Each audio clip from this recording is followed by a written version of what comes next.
Hey guys, and welcome back to the channel. Hope you all are having a phenomenal day. Today, as you can see, I am with a Porsche vehicle that is probably responsible for making your 911 what it is today. This is the 2020 Porsche Cayenne, now in its third generation. This is the very first SUV built by Stuttgart, and this thing has always shared a platform with Volkswagen. The current generation debuted last year. It underpins the same car as the Lamborghini Urus, the Bentley Bentayga, the Audi Q7. So this 2020 version, as you can see, barely looks new from the previous generation, but I want to know, is this new Cayenne still the Porsche of SUVs? Stay tuned to find out.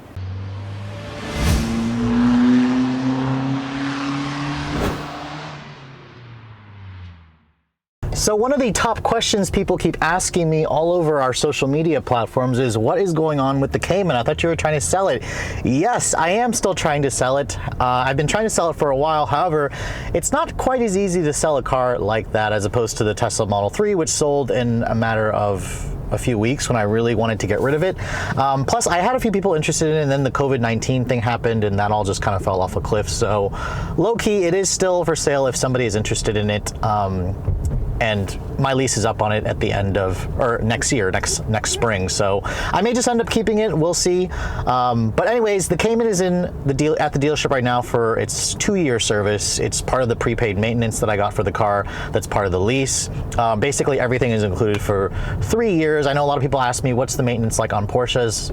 The first 3 years, it's like the honeymoon period. There's nothing really that you do. The dealer just takes the car and you get a free loaner car, which is why I've reviewed the Macan a few times, and then now they've finally given me this Cayenne. Now, when I first looked at this Cayenne, it basically looks like the previous generation. I had to do a double take and look at some side-by-side photos because this new one really doesn't look all that different from the old one. Okay, so the latest Cayenne probably doesn't look all that different if you guys have the old one parked next to the new one. Porsche, like every other German manufacturer, is pretty conservative with changing the design, and since this is the second best vehicle in the Porsche lineup, you better believe that the company was very conservative. This one here is the base Cayenne. I know, right? A base version. I rarely get a chance to show you guys that, but because my Cayman is in the shop right now getting an oil change and just service done, Porsche gave me this to drive for the day so I could see what this new Cayenne is all about. You can see LED headlights are now standard equipment. It has the same front fascia with the 4-point LEDs. This one here has the swiveling adaptive LED headlights that's part of the premium package, and in this free color, which is just the white. It's missing kind of like the sport design package.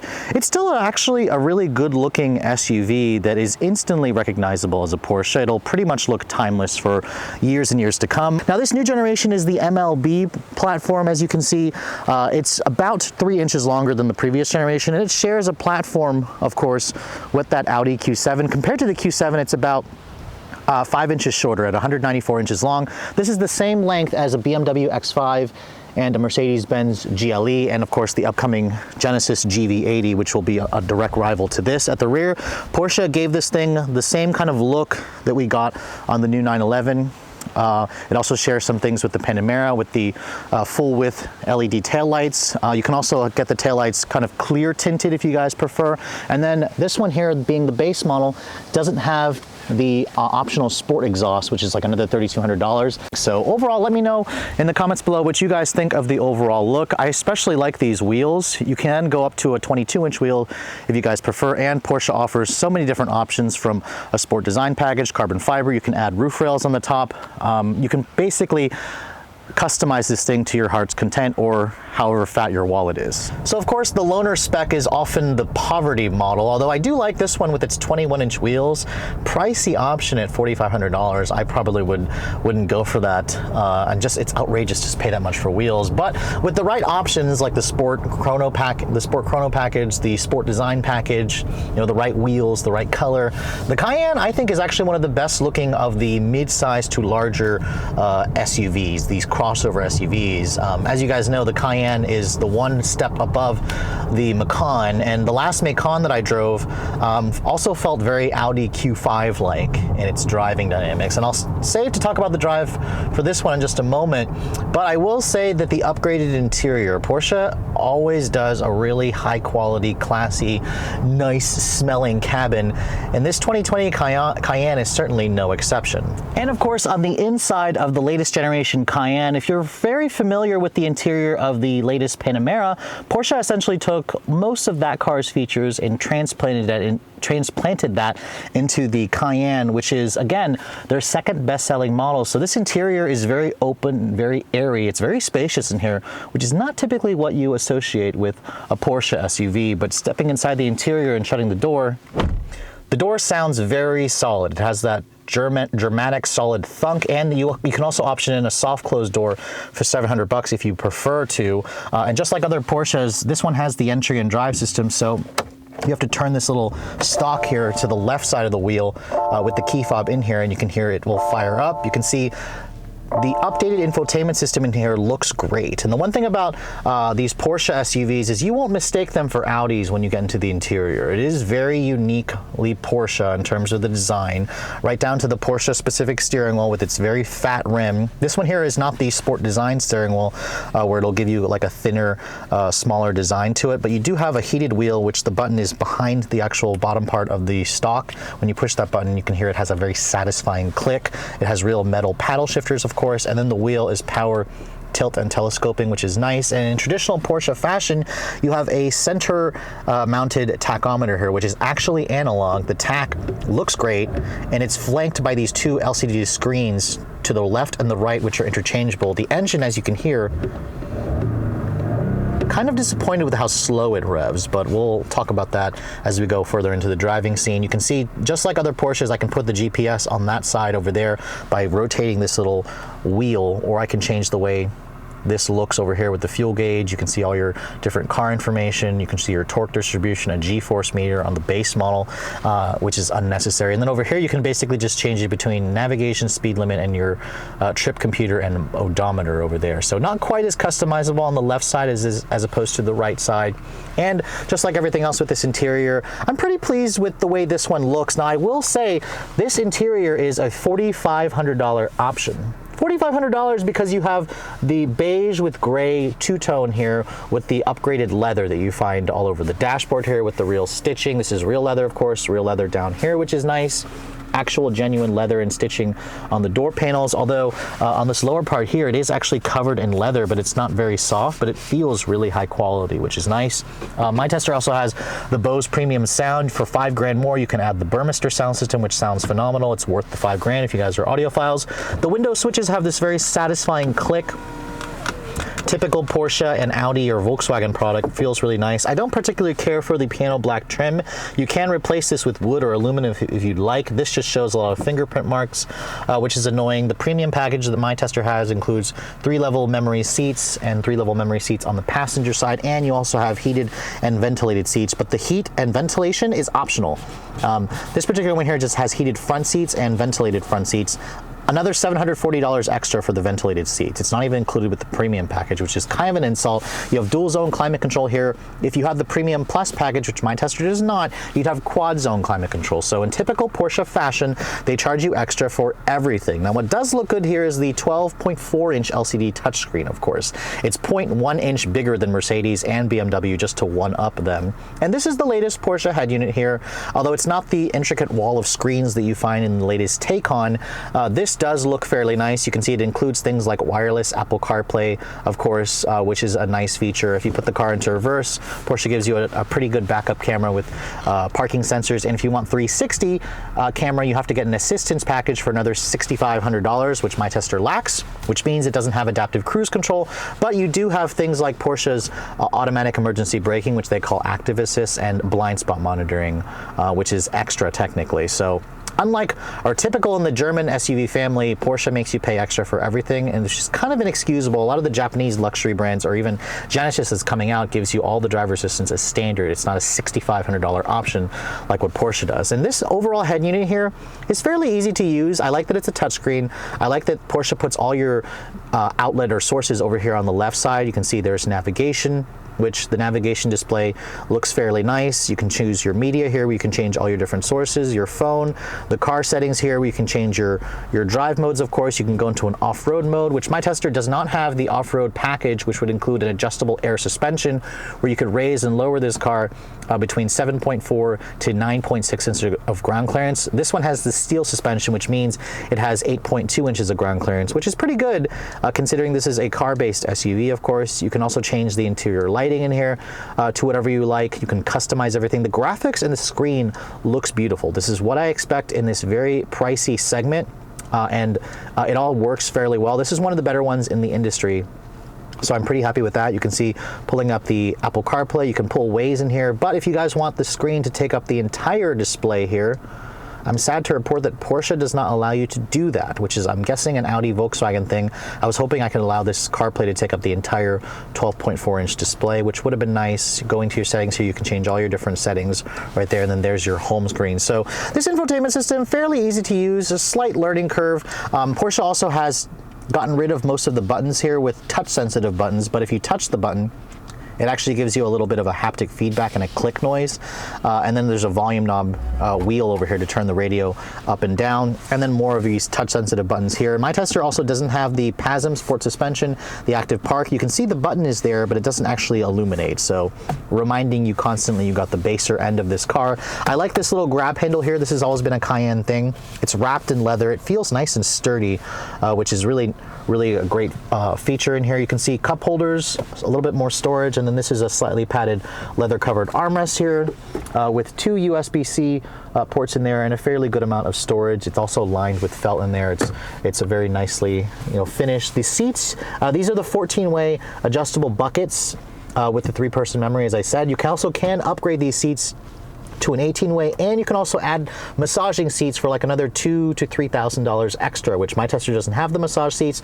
These are all features that you're going to get in the Mercedes and the BMW, of course, for an extra charge. This panoramic sunroof is also optional. It's part of the premium package for $6,500. Some of the competitors give that to you as standard. So again, Porsche is falling behind with standard equipment lists. Everything's kind of extra. The headliner here is made of this nice woven material. You can also wrap it in suede Alcantara for another $800. The Porsche crest here on the front and rear head restraints are an extra $700. So if you really want to show off your Porsche, you can have Porsche put these on the headrest for an outrageous amount of money. And then over here you can see the glove compartment is damped. It's lined with felt.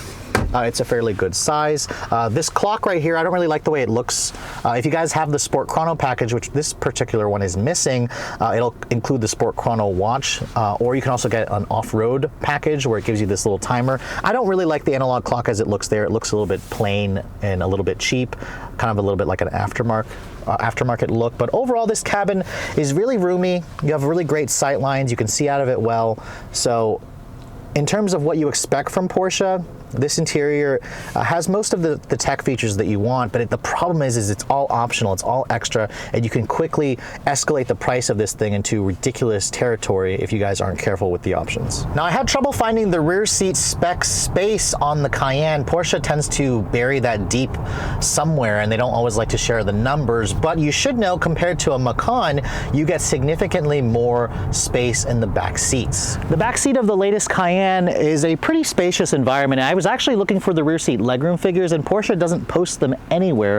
If I was going to guess, I'd say this car has roughly around 38 inches of legroom, which is a pretty good amount, comparable to a lot of its other German competitors, and more than what you get in the Macan, which is their smaller SUV. But getting back here, you can see space is pretty plentiful. I'm actually really impressed with the overall space back here. There is a fairly large hump that will intrude on the center passenger, but when you get back here and shut the door has that same solid thunk. The leather stitching is all over the door panels, and it better be for the extra, $4,000 that Porsche charges you. And you can see here a big empty panel because this one is missing the 4-zone climate control, which would give me my separate climate controls, and then on this side your separate climate controls. So spend the extra $2,000 and get the Premium Plus package. But you can see here everything Feels really high quality and sturdy, which is nice. The build quality is typical Porsche. You have these two matte pockets over here, which is fairly nice. And then the seat back has this nice armrest here that folds down with two cup holders, and you can also adjust the seat forward and back. So you can slide it forward and back, and you can also adjust the recline of the seat, which is a really nice feature. It's good that Porsche included that since they don't offer a third row on this vehicle. So overall, the second row, very spacious. So if you guys didn't like how small the Macan is, you're going to want to get the Cayenne. Backseat space is definitely improved, but the trunk capacity, unlike its competitors, is a little bit on the smaller side. Trunk space is kind of a weak point for the Cayenne. This is smaller than most of the competition. You can see here no third row seat is available because it is 5 inches shorter than the Audi Q7, but you get around 28 cubic feet of space with the seats up. If you fold down the second row seats, Porsche says you get a little over 60 cubic feet of space, which is around 10 to 15 cubic feet less than what you're going to find in a comparable BMW X5 or Mercedes-Benz GLE. It is very nicely finished back here. I like the metal scuff plate over here, and then if you look underneath this floor, Porsche also gives you a temporary spare tire so you don't have to deal with run flats or a fix-a-flat kit. Now the Cayenne is available with a plethora of engines in typical Porsche style. This is the base model.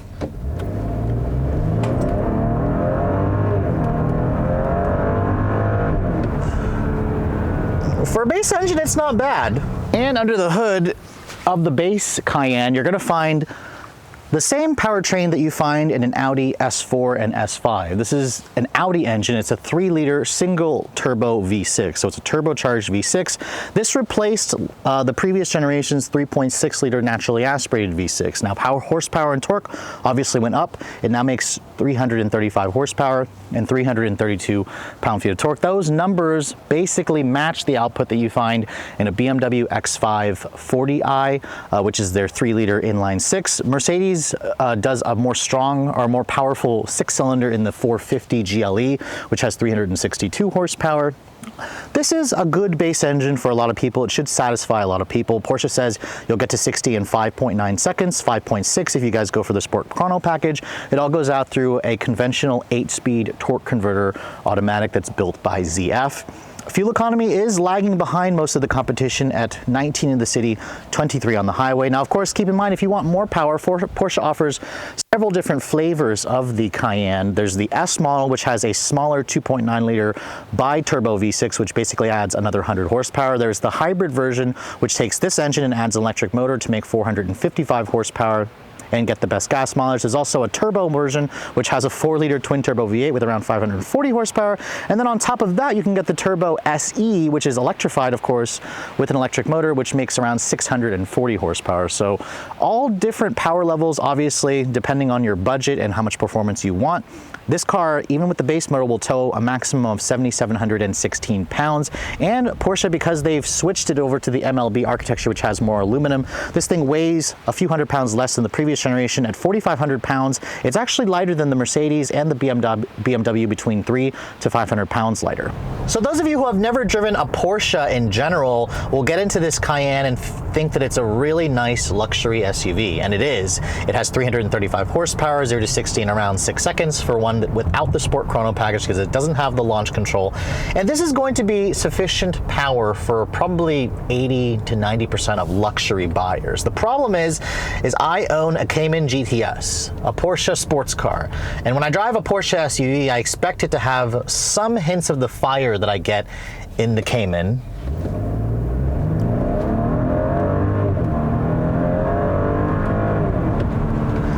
And the Cayenne, this base engine, has a much better engine note versus what I drove last in the Macan with its 2-liter turbo 4-cylinder and dual clutch that you get in an Audi Q5. This engine, to me, however, just feels like the last Q7 that I drove. It is a perfectly refined engine, has plenty of low-end torque everywhere.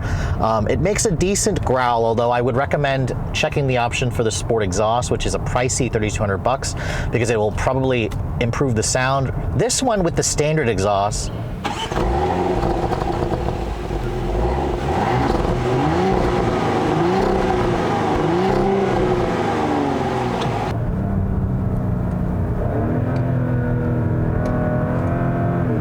is just a rather uninspiring engine noise. I really expected this thing to have a little bit more pull or a little bit more bite. It's just really lazy sounding. It doesn't like to rev, and compared to the last BMW X5 xDrive 40i with its 3-liter inline 6, this engine just...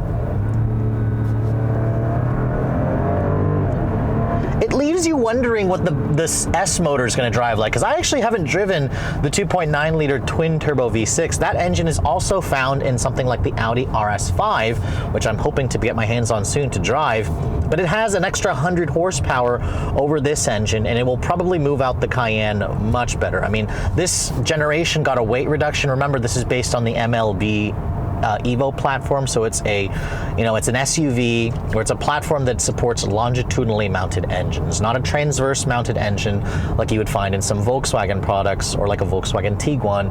No, this is essentially, kind of think of it as the Volkswagen Touareg. We don't get the Touareg here in the US anymore, but the Cayenne and Touareg were always on the same platform. So this car feels very big, it feels very safe, it feels very heavy. It doesn't feel very Porsche-like. Even this model here with the big fat tires, the 21-inch wheels, I find that I feel this car's ponderous mass more than I would in the BMW SUV. It feels very comparable to the newest Mercedes GLE that I drove. Now, this car comes standard with a rear drive biased all-wheel drive system, and when you get it going and put your foot down,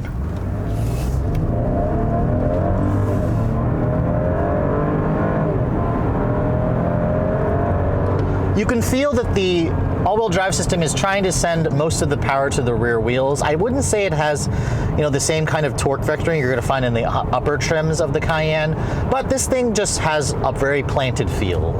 Little to no wheel slip at all. The engine revs smoothly enough. It just doesn't really sound like much. The 8-speed auto in this car also shifts smoothly, it's responsive, it's the ZF 8-speed. Although for an 8-speed, I do find that the gearing in this transmission seems rather wide, considering it has 8 gears to choose from.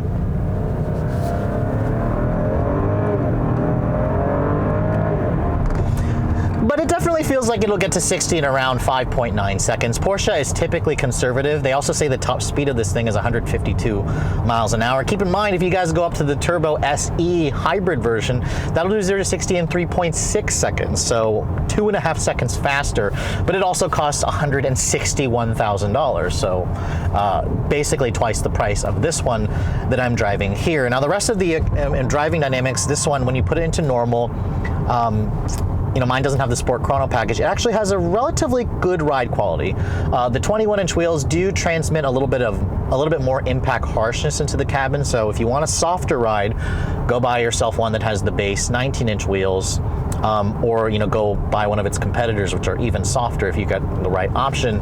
The visibility in here is good. This car does come with Porsche's automatic emergency braking and the side zone blind assist, so the side assist. But I have no adaptive cruise. I have no lane keep assist.